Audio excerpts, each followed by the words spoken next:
Okay, let's go! Hello, my dear! Another day, another collective reading na naman tayo, mga my dear! Okay, so, let's start with base card, okay?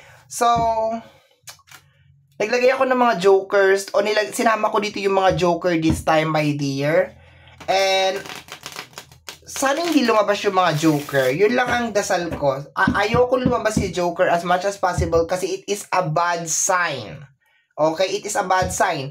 Ang mga joker, my dear, is energy of witch or evil activities. Mga ganon. Okay? So, tingnan natin, my dear. Punta tayo sa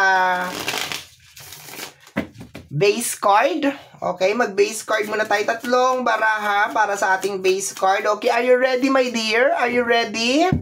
Tingnan natin kung masasagap natin yung energy mo ngayon. Tingnan natin kung anong sitwasyon, eksena ang masasagap ko today. Okay, 3 cards tayo para sa base card, my dear. We have here the 10 of Cups. 10 of Cups, family energy. Okay, family energy kaagad. Lahat ng 10 is connected sa energy. And actually, hindi naman lahat ng 10. Ito kasi, tsaka kung narinig ninyo ako, my dear, ang tawag ko dito ay cups. Kasi naka-tarot base pa rin ako. Or based on tarot pa rin ako, my dear. So, ang cups, ang heart, my dear, dito sa card na to is cups pagdating sa tarot. Ang flowers is wands pagdating sa tarot. Ang diamonds, my dear, is pentacles pagdating sa tarot. And ang speed ay sword pagdating sa tarot. So, kung naririnig ninyo ako, ang tawag ko sa mga cards ay sword, pentacles, is because nasa tarot base pa rin ako. Ibig sabihin, tarot pa rin talaga ako. Okay, anyway, let's proceed with our reading. Tingnan natin. 3 base card tayo, tapos dediretso na tayo sa pyramid spread, and that's it. The 3 of sword. Okay, may nangyayari sa loob ng relationship, family, kasi 3 of sword to or the 3 of speed. Hindi to maganda. Kasi meron kang 3 of sword. Okay? So, hindi to maganda. May something na nangyayari sa loob ng family, relationship, hindi yan maganda. Okay? Or baka meron ka mga ine-expect or baka merong pinangako sa'yo na napako. Parang ganon. Okay, tingnan natin. Next, sa ating base card is, hindi yan kasama, sorry.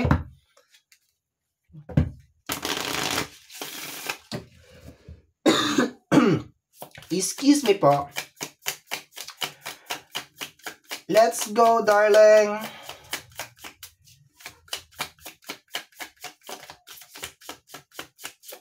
Okay, ano yun? Ang layo naman.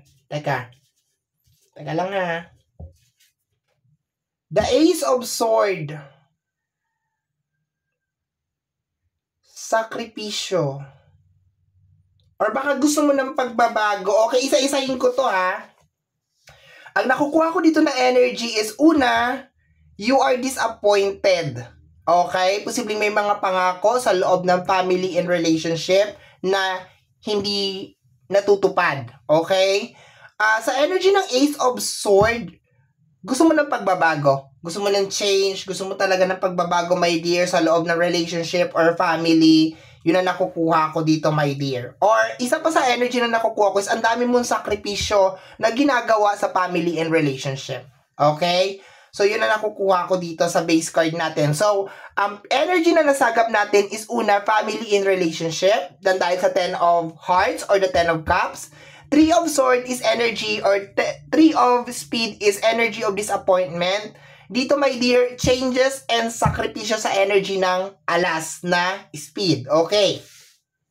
So, let's go na tayo sa ating pyramid spread. Let's go, my dear. We have here the 5 of Cups or the 5 of Hearts. Actually, my dear, maganda tong card na to. Ang problema lang dito is nababalot kasi si 5 of Hearts ng kalungkutan or ng sadness. Okay? So, baka kung ano man to eksena na to, my dear, is nakaka-apekto na talaga sa'yo ng malala.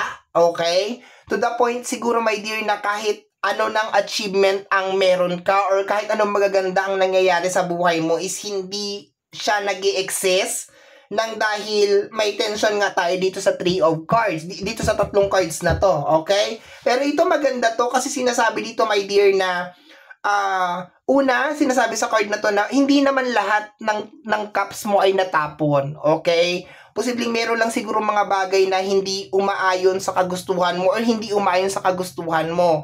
Pero, kasi ito ay hearts, so posibleng you are attached. Masyado ka talagang attached doon and masyado talaga siya nakaka-apekto talaga sa'yo or masyado siya naka-apekto sa'yo. Pero so far, hindi ito masamang card. Naging masama lang to, my dear, kasi masyado kang naapektuhan ng isang bagay na dapat hindi ka talaga naapektuhan. Kuha mo? Okay. So, let's go tayo, my dear, sa next row. The Jack of Speed. Okay? So, posibleng lalaki ang issue. Okay? Medyo bata pa tong energy na nakukuha ko dito dahil sa energy ng Jack. And kung pagbabasihan natin sa zodiac sign, posible siyang may energy ng air sign, which is Gemini, Libra, and Aquarius. Or posible naman din siya, my dear, na merong energy ng water sign na Cancer, Scorpio, and Pisces. Okay? So, tingnan natin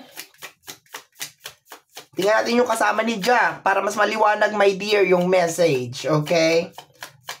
Kaso dahil nasa baba kasi si Jack, so posibleng baka siya yung nagkukos kung bakit ka sad today. Okay, tingnan natin, my dear. Tingnan natin.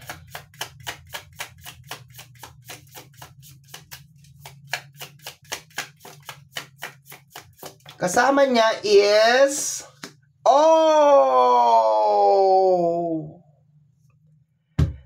The Queen... Ayan. Okay, himayin ko to na maigi, Alam mo ba, hindi to maganda sa relationship. Kung sa relationship, hindi to maganda. Kasi sinasabi dito, my dear, na magkaiba kayo. Tingnan mo yung character. Okay? This is speed. Ito ay flowers. Or ito ay wands. Ito ay energy ng Gemini, Libra, and Aquarius. Ito ay energy ng wands is energy ng fire sign, Aries, Leo, and Sagittarius. Okay? So, magkaiba kayong dalawa. Pero isa pang nakukuha ko dito is ito si Jack ay parang meron, basta may something kay Jack. Mamaya ko na sasabihin. Iko-confirm ko muna. Okay? Sabihin ko na ba? O sige, sabihin ko na. Si Jack, parang meron siyang gusto. Parang ganun. Parang meron yun na, ganun lang muna tayo mag-stick sa energy na yun. Parang meron siyang gusto. Parang meron siyang gustong mangyari. Okay. So, let's go tayo, my dear. Ngayon, mahahati na yan. Okay? Kasi 3 coins na yung nasa baba nito. Yung pinaka-center, yung energy ni Jack, yung energy nitong Queen. Kaya makukonclude ko yung energy na nararamdaman ko ngayon. Okay. I-conclude muna natin yung energy ni Jack. Okay? Tingnan natin. Dalawa to, my dear. Hindi ko pwedeng i-ano yon. Kaso 9 of diamonds yun. So, parang gusto niya maging single. Okay? We have here the 9 of wands. 9 pa rin. So, parang nahihirapan si Jack na magawa yung mga gusto niya. Okay? Kasi ang 9 of flowers or the 9 of wands is struggle yan. Okay? Parang lumilingon pa rin siya. Basta lumilingon pa rin siya. Lumilingon pa rin siya sa nakaraan or something. Yun ang nakukuha ko. Nakukuha ko dito, my dear, na parang nahihirapan siya na nahati na yung reading, Maliwanag na to, Maliwanag na to. Nagsabi ako ng gender. Bahala na lang kayo mag-interpret na itong reading. Nagsabi na ako ng gender. Nagsabi na ako ng situation. Okay.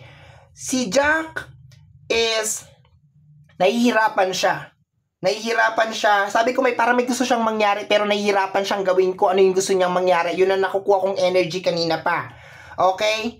So, let's go tayo, my dear, sa pinaka-center or heart of the pyramid. Okay, tingnan natin, my dear. We have here the Ace of Wands. Okay, ayan. So, ang Ace of Wands is action. Okay, may gusto siyang gawin. Kino-confirm dito na may gusto siyang gawin.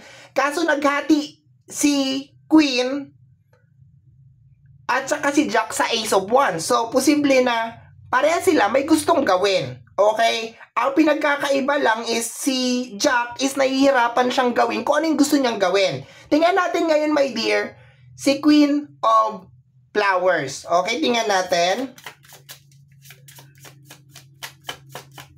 Tingnan natin. I just hope, my dear, wala nang ibang queen na lumabas. The Ten of Sword. If you are the girl, my dear, I think pagod ka na. Pagod na to si Queen of Wands or si Queen of Flowers. Pagod na siya. Okay? Kasi parang sinukuan niya na tong pamilya. Okay? Ngayon, ito, pamilya, konektado pa rin siya sa pamilya. So, I think parang gusto niyang buuhin yung pamilya. Yun ang nakukuha ko, my dear. Parang gusto niyang buuhin yung relasyon ulit. Pero sabi ko nga sa'yo dito sa 3 cards na to, parang gusto mo ng pagbabago, parang gusto mo ng change, okay? Sa loob ng relationship, okay? Yun kasi yung pinaka-energy dito talaga eh. Ikaw na nanonood ngayon, gusto mo ng change or pagbabago sa loob ng relationship. Ang problema, siguro nang dahil dito sa mga nangyayari sa loob ng pamilya or sa loob ng relationship, napapagod ka na. Kaya dito meron tayong 10 of Speed. Ayan, na partner ng girl na energy, which is si Queen of Flowers. Ito naman, si Jack of Speed, medyo nahihirapan siya. Okay, may mga bagay siyang gustong gawin, nahihirapan siya, okay? Baka nahihirapan siya na i-win back ka, nahihirapan siya, my dear, na pabalikin ka. Pero so far kasi yung energy kasi ninyo is very toxic. Okay? Ibig sabihin yung connection ninyong dalawa is very, very toxic. Sobrang toxic. Okay? So, let's go tayo, my dear. Alam mo, dinadasal ko wala na lumabas na kahit anong queen. Kasi yung queen na lalabas na yon, siya yung sumira sa relasyon nyo. Okay? Tingnan natin, ha? Let's go, my dear. Yeah! Sabi ko na eh. I told you. At alam mo kung saan to babagsak? Sa linya ni Jack. Sabi ko na sa'yo, si Jack, posibleng nakagawa, posible din, my dear, kasi sabi ko, 9 of Wands is energy na nahihirapan. So, posibleng nahihirapan din siyang umalis dito sa babae na to. Okay? May babae na involved kung bakit nagulo yung pamilya nyo. May babae na involved.